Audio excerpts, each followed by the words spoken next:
Take my glasses off. My eyeballs just need a break. Ugh.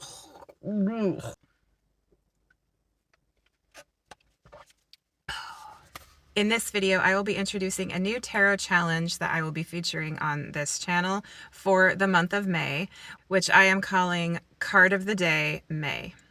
Let's do it.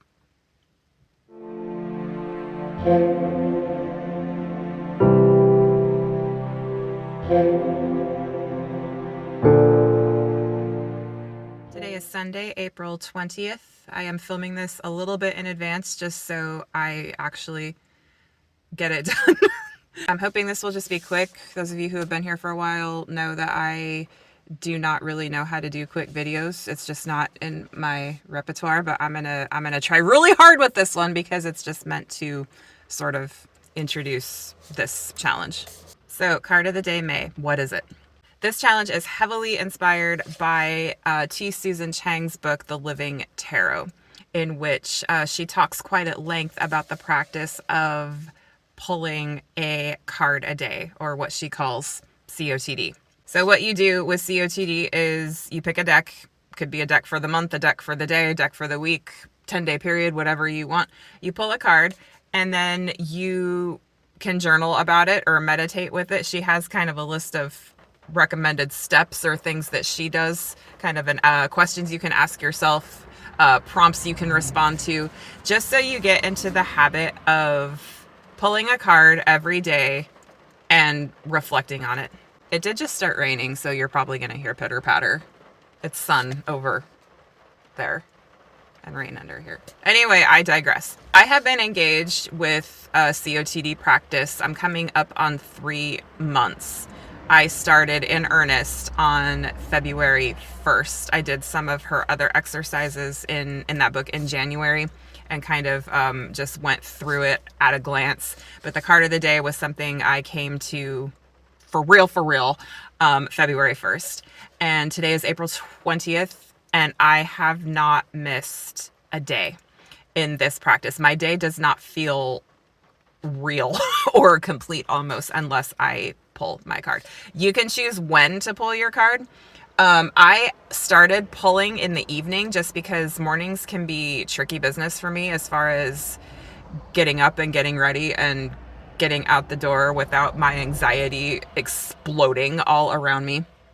And so I started doing it and started the practice by doing it in the evening. But I quickly found that I just wasn't getting as much out of it as I anticipated. And so I then reverted to try pulling the card in the morning, which is what I'm doing now. And amazingly, no matter how rushed I am, I still have been able to make time in the morning to pull a card. The one day I missed in the morning, my day just didn't feel right. I felt off for the entire day because I didn't pull my card in the morning. And so I did pull it that afternoon when I got home. And I think I got the Chariot. That day. But yeah, it just it didn't feel right. I had established a rhythm. I deviated from the rhythm, and it just felt kind of weird. So I personally am pulling cards in the morning. You can choose, if you decide to participate, when to pull your card. At this time, I am using one deck per month. So I used one deck for all of February, one for all of March, and I have used one for all of April. My February deck was the Centennial Rider-Waite-Smith. That's what she recommends starting with, just because a lot of her exercises involve that deck, and it seemed like a fitting practice. It's one I started with when I was first learning to read cards, and so it just seemed appropriate to, as far as getting myself reestablished with this practice. That was my very first deck that I ever bought for myself, and so I'm like, yeah, I'll use that. So I used the RWS for the entire month of February. For the entire month of March, I used the Fountain Tarot, and for the month of April, I have been using the Light Seers. I have been doing a wee little journaling practice with my cards. My practice is more reflective than predictive. You can do predictive if you want to focus on that, or you could do purely reflective, or a bit of a balance of both. There have been a couple of occasions when a card did feel a bit predictive and it ended up being that way, but for the most part, this has been a highly reflective practice. I have to say, being in this habit for this long, I'm coming up on 3 months. My own personal gnosis, as far as tarot is concerned, has expanded so much, and I am making connections that I have never made before. And now I have certain connections with certain cards and certain decks that have unfolded that never would have previously, just because it's a daily habit and those associations get made as you go throughout this process. And it's been very enriching. And I think this practice would be highly beneficial for if you are a beginner and you're starting to learn to read tarot. This was part of my process and how I started.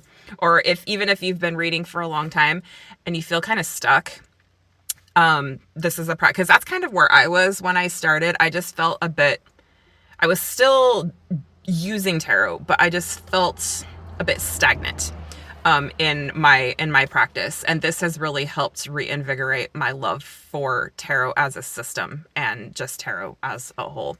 So if you're stuck, or if you are wanting to simplify things, you feel like you've got 1,000,000,001 practices going and it's all too much, but you still want to use your cards regularly and you just want to pare down, card a day is incredible. It's a simple practice that's very potent, and you can make it as simple or as complex as you want. I personally have just been doing basically a 1-page reflection in,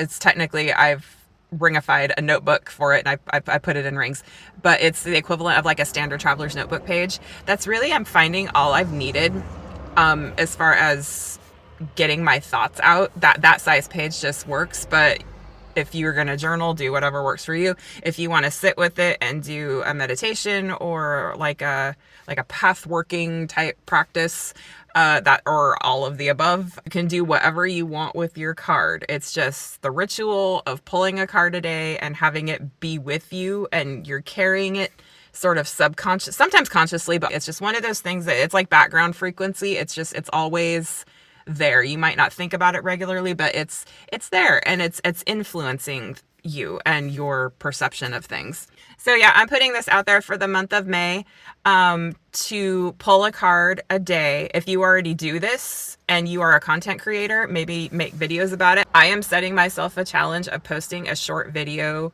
every day in the month of May. I do not have a good history of posting regularly when it comes to like keeping a schedule. I'm notoriously horrible at that, but I'm going to give it a try.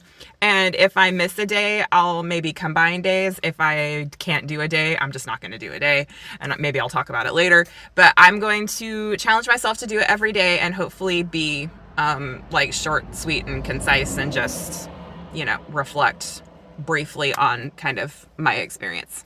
So if you're a tarot tuber content creator and you want to try this challenge, you can use the tag card of the day May. If you want to use it on other social media platforms, feel free to do so. I am not active on Instagram or TikTok. I do not use either one of those platforms at all, so I won't see any of that. But what I might do is put a post in my community tab, and it can just kind of be for people who want to pop in and talk about how their practice is going, just sort of in general. Or when I do the videos, you can leave comments there. But yeah, it's just something I thought I would put out there. I've just found it to be a very meaningful practice for me for the past few months. And yeah. Oh gosh, this is already too long. I don't know how to do short videos. I just don't know how. I don't have schema for that. It's just not in my repertoire. I do not know when to stop talking. For this one, that time is now. So I'm going to go. Until my next video, take care.